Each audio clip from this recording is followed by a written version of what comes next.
Well, I will tell you, every business is nothing but people and systems. You get the people right, you get the systems right, success is inevitable, okay? And same thing in real estate, it's the same thing. Every apartment complex is a business. You got to get the people right, you got to get the systems right. Imagine losing $50 million in 1 year, everything gone, and then rebuilding a multi-million-dollar life from scratch. Well, today's guest did exactly that. From Dutch immigrant to real estate mogul, Rod Khleif's story is proof that mindset isn't just motivation, it's survival. Well, welcome back to the root of all success. I am the real Jason Duncan, and today is episode number 331, and my guest is Rod Khleif. He's a serial entrepreneur. He's a real estate investor, an author, a philanthropist. He's owned more than 2,000 real estate properties. He's also the host of the Lifetime Cash Flow Through Real Estate Investing podcast, one of the most downloaded shows in commercial real estate. And he came to America from Holland as a kid. He built massive wealth, and he lost 50 million bucks in the 2008 crash, only to rebuild it all with a completely new mindset. And now what he does is he teaches entrepreneurs like you and me how to combine business strategy with personal growth and giving back.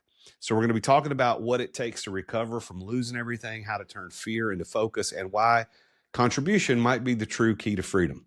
Rod, welcome to the show.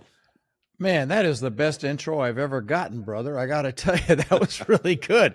I'm feeling really good about myself right now. Oh, that was awesome. Thanks for having me on, brother. Let's have some fun. Well, you lost 50 million bucks in 08, and you call that your greatest, quote, seminar, which is what you use to refer to lessons in life. So what part of you refused to stay down after losing that much?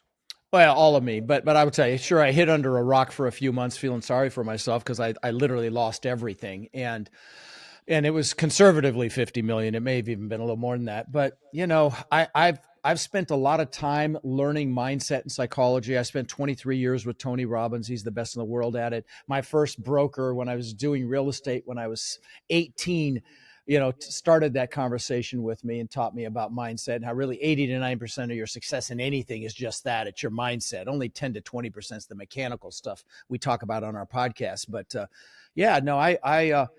I just had to, bottom line is I had to really start over, but not really. It's like I ask questions on my podcast. Guess what would you do if you had to start over at 18 or something like that with what you know now? So, the first thing I did was reassociate with my goals, and like if you come to one of my boot camps, the first thing we do is goal setting on steroids, because how do you get anything if you don't know what the heck it is? So that's the first thing, a person has to do is get aligned on what they want and why they want it. It's the why that's even more important than what they want.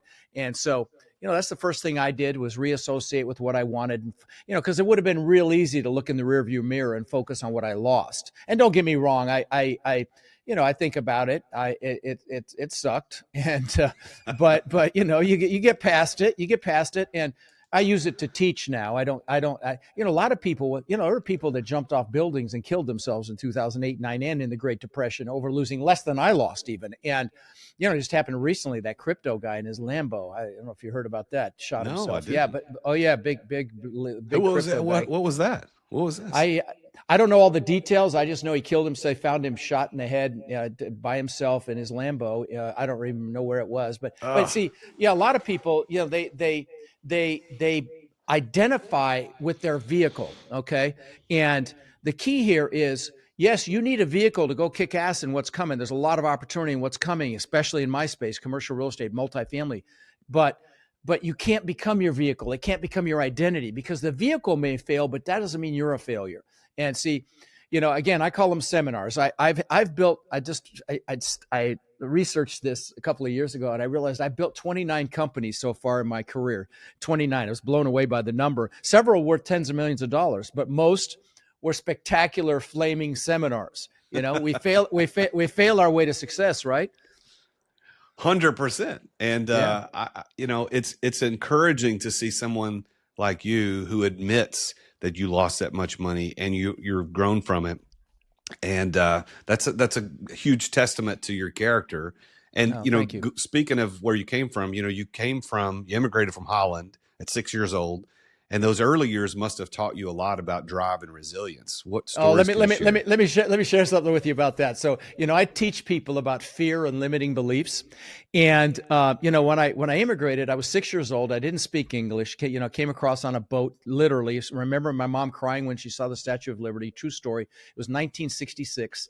We ended up in Denver, Colorado, and I didn't speak English. I got thrown into school. And so I found out what bullies were for the first time because I hadn't learned how to fight back yet. And then my mom, I got the props right here. If you're watching this, it's freaking funny. Hang on. So you got to watch this on YouTube. My mom sent me to school in these fucking wooden shoes and and the leather shorts that the Germans wear for Oktoberfest. This is the actual stuff right here because we found it when she went into assisted living. And so of course that was crack cocaine for the bully. So I got my ass kicked again. And then bullies would chase me home from school, and she'd chase them off with a fly swatter. Next day, ass beaten. So I came up with this limiting belief that I wasn't good enough. I used to ask myself, how can I show them I'm good enough? Which of course presupposed I wasn't, and a lot of people, maybe you listening, have a limiting belief that you're consciously aware of. Sometimes you're not consciously aware of it, but if you're aware of it, like I'm not good enough, I'm not old enough, I'm not smart enough, I'm not courageous enough, I'm not young enough, whatever. I'm not analytical enough. That was another one of mine. If if you have one of these limiting beliefs, drag it out into the daylight, look at it with your adult rational mind, and you'll recognize that it's BS. That's the reason the belief system acronym is BS, because 99% of them are BS. But we believe they're real. And sometimes they can impact somebody's entire life. And so if you're consciously aware, I used to be afraid to raise my hand in front of 10 kids in a classroom. And now I speak in front of thousands of people a year in freaking flip-flops. Okay. But it took time. It took time for me to, to look at that consciously. And that's the operative word. Do it consciously. Look at that if it pops up for you, and it will dissipate eventually. Yeah. So you were here 12 years, and then you bought your first property, 18 years old, here in the country. So what did that first win teach you about money and risk? Well, I'm not sure it was really a win. I remember the first house I bought in Denver, Colorado. So I've owned 2,000 houses that I've rented long-term, just so you know. I own thousands of apartment units now. My mom got me into real estate. So she bought the house across the street from us when I was 14 for 30 grand. Then when I was 17, she told me she'd made $20,000 in her sleep. And I'm like, what? This was when 20 grand was a lot of money, mind you. You made 20 grand, you didn't do anything? I'm like, screw college, I'm getting into real estate. So I got my real estate broker's license right when I turned 18, okay? So I was a broker. I could have my own office. They got smart now. You need some experience to be a broker, but I did it with education. And my first year in real estate, I made about 8 grand. My second year, 10 grand. My third year, I made over $100,000, which back in 1980 was some real money. And what happened was I started buying houses instead of listing them and selling them. And the first one I bought, you just brought up the first one. The first one was this flat roof, 100-year-old piece of crap that a cat woman had lived in.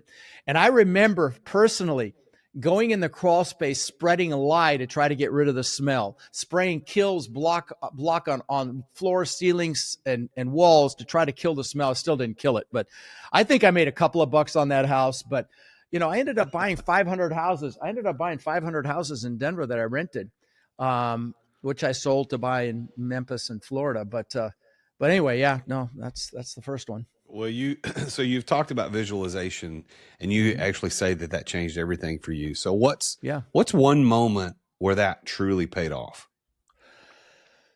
Well, I don't know if I can think of one moment because I've used it so much. I tell people, do your goals. And by the way, if you haven't done your freaking goals, go to my link tree. I do a goal setting session. It's on my link tree. It's at the bottom. There's a guide you can download. I'm not going to try to sell you anything. It takes about an hour. Have your spouse do it. Have your kid, if they're over 10 years old, do it. See, people spend more time planning a freaking Christmas party, Jason, than they do designing their lives. Doing your goals is designing your freaking life. So if you're listening, my link tree is rodslinks.com, or you can text links to 72345. There's a bunch of free stuff there, but the goal setting is there. You got to do your goals, because that's how you create that burning desire and hunger to push through the limiting beliefs and the fear and all the crap you encounter, or maybe you're comfortable. And Jason, the comfort zone is a nice warm place and nothing freaking grows there, right? So, you got to do your goals. But, I don't know that I had any epiphanies in the manifestation, because I pretty much do it most mornings. I'll sit in my recliner and I'll think about I'll do gratitude. It starts with gratitude. It's the most powerful emotion we have available to us. I just do gratitude for the people in my life, the people I love, the things that I'm, proud of. And then I'll do gratitude for my goals, and I'll as if I already have them. And sometimes I get emotional being grateful for things I don't even have yet. And I know I lost some of you analytical ones on that, but this is how I had 50 million to lose and how I got it back. So ignore it at your peril is all I can tell you, but because it freaking works. And, you could call it prayer, but when the key to manifestation is to visualize as if you already have it with gratitude, like it's there, it's done. And that's just the way it works. If it's God, whatever it is, that's just how it works. So. Well, in 2008, when you realized everything was gone, Mm-hmm. what was your first move to start over? Because you did say that you spent 6 months kind of feeling sorry for yourself. Oh yeah, We all it may not have understand been quite that long. But yeah, I was under a rock with my eyeball poking out, feeling sorry for myself. But the first thing I did was my goals. Okay, so that was number one. I reassociated with what I wanted rather than focusing on what I lost. The next thing I did is I made a decision. Okay, and I don't mean and if you're listening, these are the kinds of things you need to do to either get started or recover from something like I did. But I made a decision. Okay, no more pity party. Get off your ass and go make something happen. And when I say decision, I don't mean dip your toe in the water. I don't mean 1 foot in, 1 foot out. It is freaking done when you make that decision. And once you make that decision, you're like a train on a track. You're committed. And if you haven't made a decision, you're going to get knocked off track. Okay, motivation will get you started, but that commitment's what's going to bring you home. And so. That's what I did. And just a great analogy for a real decision is if you're going to attack the island, you burn your ships because you're taking their freaking ships home. That's a decision. It's done. And that's the next thing I did. I decided, okay, no more of this. And then the next piece is you got to take that first step. Dr. Martin Luther King says, take that first step in faith. The next step will be revealed. You can't see the whole staircase. And I'm mostly speaking to the, introverted analyticals that are listening or watching this, because you know who you are and I love you. And you're some of the most successful people in my business, but you know how you have to check off every freaking box before you make a move? You can't do that and be successful. You got to take risks without seeing the whole path. And I'll give you an analogy to help you with this. You can drive all the way across the United States at night with your headlight only seeing 60 feet in front of you. You can make it. Others have made it before. You may have some obstacles, but it can be done. It's the same way with anything you pursue.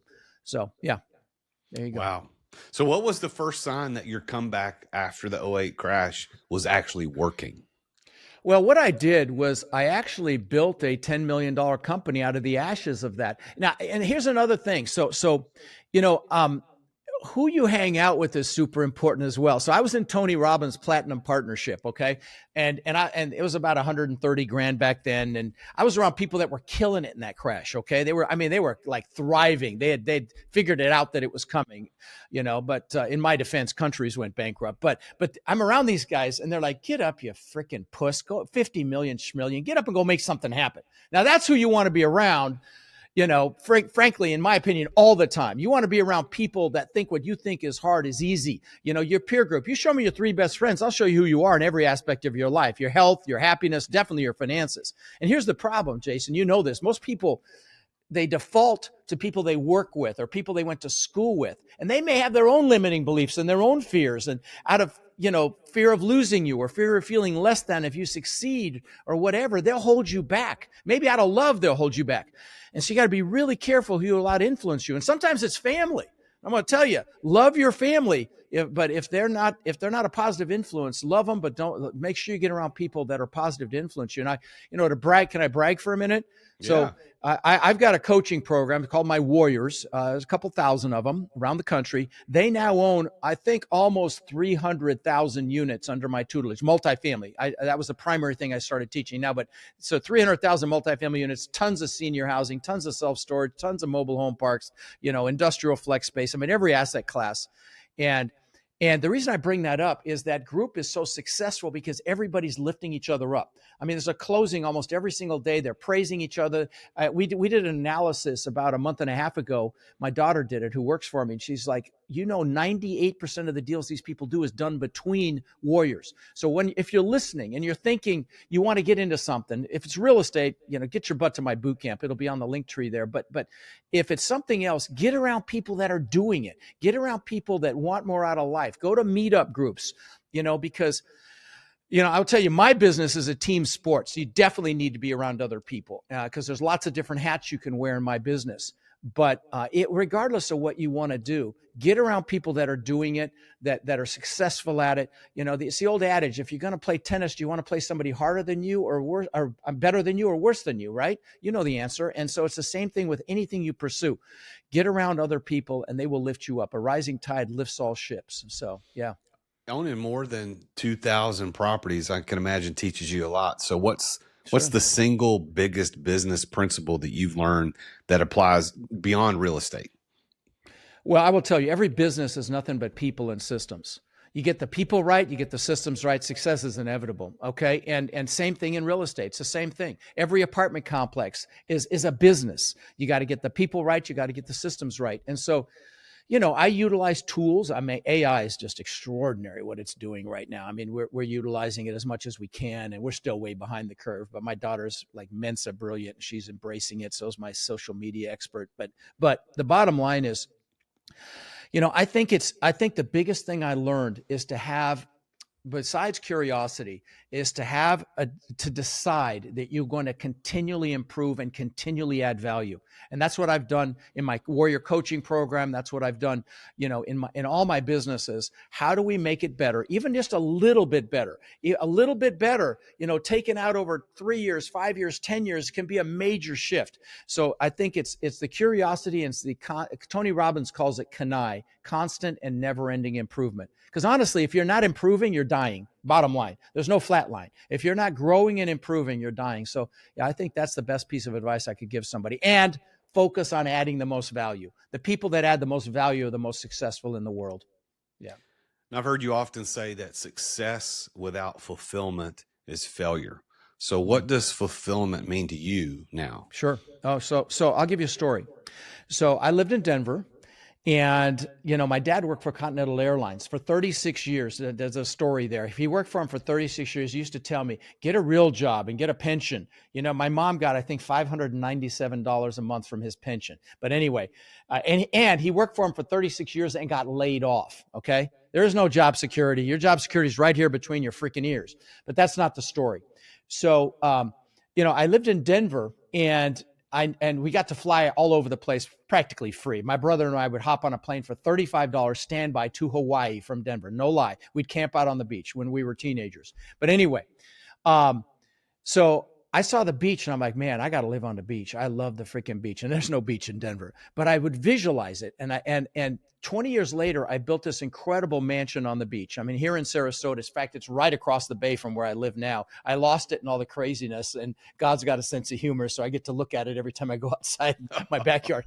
But this house, no, it's okay because I love where I'm at now. But this house was spectacular, man. I owned the beach on one side, and I had my boats on the backside. It was a Gulf to bay. It was a slice through an island. Waterfall from the second floor balcony in the pool. You had to walk through the waterfall to get to the pool. I'm answering your question. Just humor me for another minute or two. And I mean, wine cellar, elevator, big spiral staircase up through the middle of the house. And I'll land the plane with this. On the second floor, I had aquariums built around the staircase that cost me almost $200,000. So this gives you an idea of the house. It's probably worth 8 to 10 million now. But anyway, so I worked for that freaking thing for 20 years. And I had all the toys, the boats, the jet skis, the Maserati, the Mercedes, beautiful family. And I worked for that for 20 years, 2 months after I moved in. 2 months, 20 years, 2 months. I moved in. I'm floating in the pool at night by myself. It's changing colors. It had fiber optic lighting. And I'm looking up at this testament to my ego. It was to prove to the freaking world I was good enough. I mean, if that didn't do it, forget it. I just achieved success like times 10,000. And I got depressed. And I don't mean a little depressed. It was like, holy shit, depressed. I'm like, what is going on? I've just achieved incredible success. My beautiful family's inside sleeping. What I realized, Jason, is there were 3 things happening. The first thing is you don't achieve a big goal without having other goals lined up behind it. Like the good book says, without a vision, the people perish. And I didn't know what I was going to do next. So that's one thing. Second thing is happiness doesn't come from the goals. They say the happiest days of a boat owner's life are the day they buy the boat and the day they sell the boat, right? Well, but you need them. You got it. You need the goals to create that hunger. So you go kick ass and make stuff happen and get out of your pity party or get out of your comfort zone. But they're not going to make you happy. What makes you happy is progress and growth. Okay. And so what I tell people, if you listen to my, if you do my goal setting workshop at Rod's links, at the end of that, I do my weekly planning process. It's about 10 minutes. I teach you how I manage two very large companies at the same time. And one of the pieces of that training is to celebrate anything you did the previous week, just as for a split second, pat yourself on the back consciously. That's the operative word. And, because you're going to have setbacks, you're going to get your nose bloodied, your butt kicked, and you're going to have delays and stalls. But if you're progressing even a little bit, you'll be happy. So that was the second thing. But the third thing was the reason I brought all this up. So I'd been totally focused on me. Rod, show the world I'm good enough. Show the world I matter. That's the year when I got depressed. I went and saw Tony Robbins. And by the way, shout out, if you have an opportunity to see him, just do it. You'll thank me. But I found out that he fed families for the holidays. And I'm like, what a concept. Do something for someone else instead of feeling sorry for yourself or trying to prove something for yourself. And so I called my brother in Denver and I said, bro, let's feed 5 families, because I was going to go visit him for Thanksgiving. So he called his church and he found 5 families that really needed help. We bought food, frozen turkeys, toys if they had kids, and it was a lot of fun. And the third family changed my life, brother. We go up to this house and it was like a shack, 100-year-old shack. It wasn't even a 1-bedroom. It was a crappy 1-bedroom. And there was a Hispanic woman living there with 5 kids. And she came out, she saw all the stuff on the porch. She started crying. Her kids came out, 2 of the older ones started crying. And I was hooked, man. And by the way, don't tune me out right now, guys. If you want success, stay with me here, okay? Because this is a big secret to success. So, and I'm not bragging here. Please know that. I'm trying to inspire you to take advantage of this dynamic. So, over the last 26 years, I've actually fed over 150,000 children, not 130. We need to update the bio. We've meals for the holidays, at-risk kids. I've done tens of thousands of backpacks filled with school supplies to local kids that don't have the basic supplies for school. We did 2,000 just a couple months ago. Don't get me started on that. Greatest country on earth and no freaking school supplies. And then I've done thousands and thousands and thousands of teddy bears to local police departments for their officers to keep in their vehicles if they encounter a child that's been in a traumatic situation. Now, you asked me about fulfillment. Tony Robbins calls it the science of achievement versus the art of fulfillment. Achievement's a science. You want to learn real estate? Get your ass to my boot camp. It's like $47 and I don't sell anything. 2 days of training, $47, nothing being sold. I mean, tell me your excuse, right? But fulfillment is an art. Okay. And by the way, you just another little plug for my boot camp. If you come, I'll give you the blueprint. I'll give you the science. You just got to go do it. Right. But fulfillment is an art. You got to find out what juices you. For me, it's kids, and it's also the elderly. I just bought my first assisted living facility. That's what I love. That's what fulfills me, to give back to the elderly and to kids. Maybe for you, it's animals. Maybe for you, it's the environment. Whatever it is, give back right now. Don't say, well, he had money, that's why he gave back. I had the money because I gave back. Okay. If you want success, power moves to those who serve. And you agree with me here, Jason? Yeah, I think generosity is definitely a key. And I want to ask you a question about generosity. But before I do, I want to take a quick break to thank our sponsor for today's episode. That is Dub. So if you're an entrepreneur who wants to sell more with less effort, Dub is my go-to video platform for authentic outreach. You can record a personal video message. You can send it by email or text or LinkedIn, and you can automate your follow-ups, all without losing that human touch. I love it. I've been using it since 2018. I'm glad that they're a partner of ours here on the podcast. You can get started today for free at therealjasonduncan.com/dub. That's DUBB, therealjasonduncan.com/dub. And while I've got your attention, I don't want you to forget to register for my upcoming webinar, What to Fix Before You Exit. What to fix before you exit. I'm going to show you the 7 things that every founder must fix before they can sell or even step back from their business and the daily operations. To get that, all you got to do is go to whattofixbeforeyouexit.com. Whattofixbeforeyouexit.com. Now back to the show. So I want to ask you about generosity, because generosity, as we just talked about, Rod, is a key to success, and it's something that unlocks it for us. But what has generosity taught you about wealth that business never could?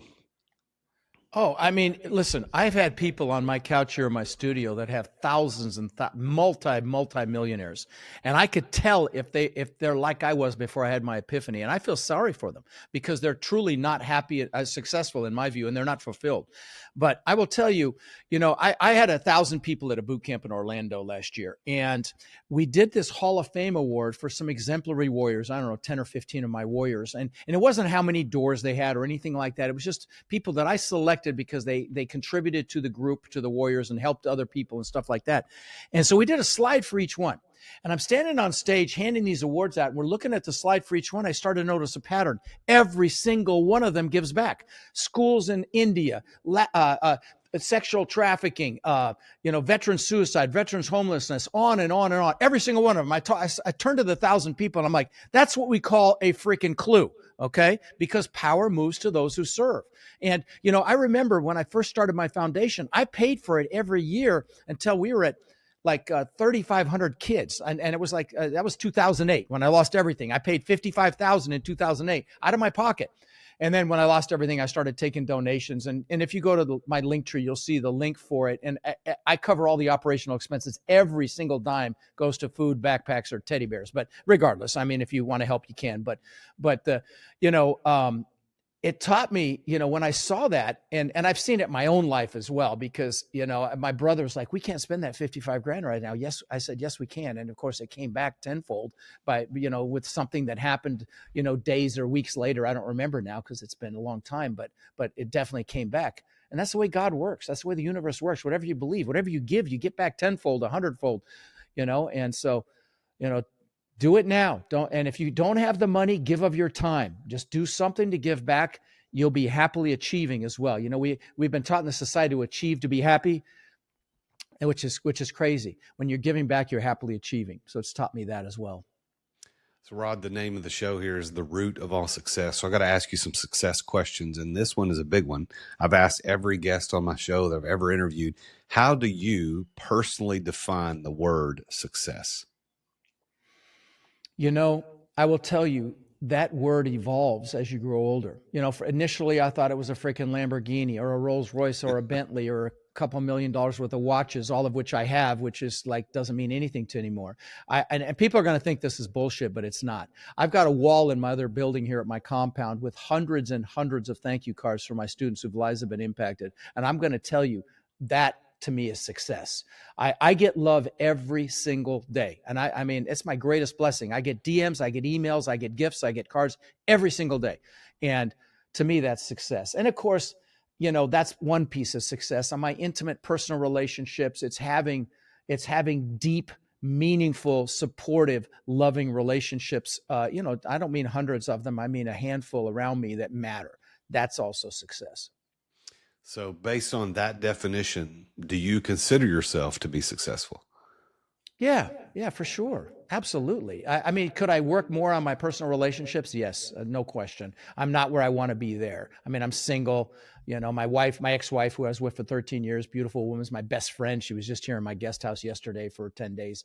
But no, I mean, I'm looking for love again. So I'm not completely successful there. But I've got amazing relationships with my kids and, some of my really good friends and relatives. But on the business side, absolutely. I mean, I get, like I said, I get so much love. I get hate too. Don't get me wrong. No one should have owned 800 houses. I'm like, yeah, well, no one should stay in their mom's basement and bitch either. You should get off your ass and go make something happen. So I get that too. But I get a lot of love, man. So it's beautiful. So Rod, what's your best piece of advice for entrepreneurs who want freedom and not just income? Man, I'll tell you, it really is. You've got to do the mindset piece. You've got to make a decision. You've got to do your goals. You've got to take that first step. You got to also play to your strengths. Your strengths are your greatest assets. Focus on your strengths, and maximize those, and hire, align, or partner for your weaknesses, and just go kick ass. Go make it happen. I will tell you, my most successful students aren't the ones that have the most money. They're not the ones that live in the biggest towns. They're not the ones that have a pedigree. They're the ones that forget their story about why they can't do it, because all of us have these stories that hold us back. They just go freaking do it. They take massive action. Yeah, they get their ass kicked occasionally, actually regularly. But that's the secret to success, is massive freaking action. Love it. All right. Yeah. We're about time to close out the show. I've got 4 rapid fire questions. Are you ready? Bring it. All right. What's the favorite city you've ever invested in? Oh, that's a tough one, actually. Oh, man. I think I really like San Antonio right now. I've got a couple of apartment complexes there. I really like it. The Riverwalk is beautiful. I really like that city. Yeah, I think that one's it right now. Most valuable lesson you've learned from a bad deal? It's be very careful with who you partner with. In fact, if you go to Rod's links, I've got a book of the questions you should ask before you get in a partnership. And I made a bad decision, and the guy was nefarious, hid behind religion, which disgusts me. But I would say that was the worst decision, was not doing enough due diligence. I don't know if I would have caught it anyway, or just not. I don't know. Partnerships are tough, but in our business, you're going to have them. In commercial real estate, you're not going to buy a bunch of stuff by yourself. It's going to be in partnership. So just be very careful. Trust your gut as well. Your gut's so powerful. It can pick up on micro nuances. If something doesn't feel right, trust it, because it's not right. So I think that's the most valuable lesson. A book you recommend to anybody who's chasing success? My love language is gifts. And so if you haven't read the 5 love languages, I had the author on my show. That was a real treat, because he doesn't interview much. Hal Elrod's Miracle Morning, I give that book away to my students. I've had him on the show a couple of times. The Gary Keller's One Thing, blessed to have his co-author on the show. I'm picking books. I give a lot of books to my students. The Slight Edge, those little decisions you make every day that traject your life up or down. They don't mean much that day, but over time, they're really impactful. Probably the biggest book that I've given away, probably over 8,000 physical copies, I'm not exaggerating, is Think and Grow Rich. That's a book you should read 2 or 3 times a year. 100% agree there. It's right here over my shoulder. Yeah. Big fan of Napoleon Hill. Have you read Outwitting the Devil? Oh, yeah, of course. It's also a very, very good book. Rod, last question. One word that describes your comeback.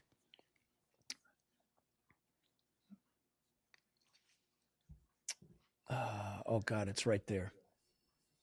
Well, just one word. Resilience. Love it. Yeah. Love it. Yeah. Well, thank you, Rod. This has been really intriguing.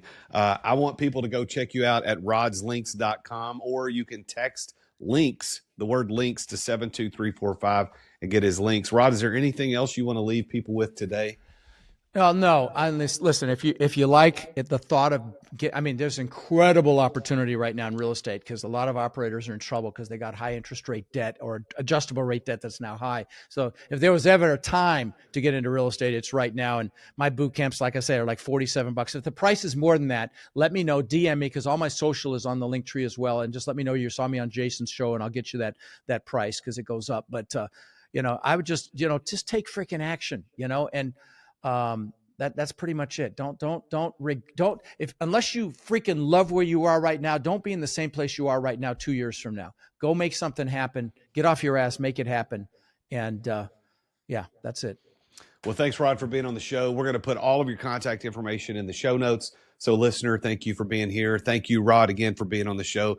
And there you have it, another very successful entrepreneur about a journey through failure back into success, from wooden shoes as a kid, 6 years old, to now living in multi-million-dollar mansions. This can happen for everybody. And you know what? You're probably going to lose most of it along the way. But that doesn't matter, because it's going to come back. And how does it come back? Rod, explain to us. The key is generosity. And you know what? If I'm having to be transparent, honest with you as my listeners, that's something that I aspire to be, a spectacularly generous person. And I try to find places where I can be generous, but I also see the gap between what I want to be and where I am today. So Rod has given me some inspiration to maybe lean into that a little bit more. And hopefully you, Mr. and Mrs. Listener, you also lean in generosity more. But thank you for listening to the show. Thank you for tuning in. Thank you for subscribing, leaving reviews. Go check out Rod's show as well. All those links will be in the show notes. Until next time, as always, I am the real Jason Duncan, and Jesus is King. Attention business owners. Attention business owners. Feeling burnout from running your business? Uncertain if you're nearing burnout? Take our free 10-question business burnout test at businessburnouttest.com to discover where you stand. With just 10 quick questions, you'll learn how to immediately begin making changes to regain freedom and success. Cut your daily operations time in half. Improve your quality of life and prepare your business for your future exit without losing revenue or profit. Visit businessburnouttest.com now and take the test. Thank you for listening to another edition of The Root of All Success with the real Jason Duncan. If you've enjoyed this week's episode, visit therootofallsuccess.com to access the show notes and other helpful resources. Follow Jason on social media at The Real Jason Duncan. See you again next time here on The Root of All Success.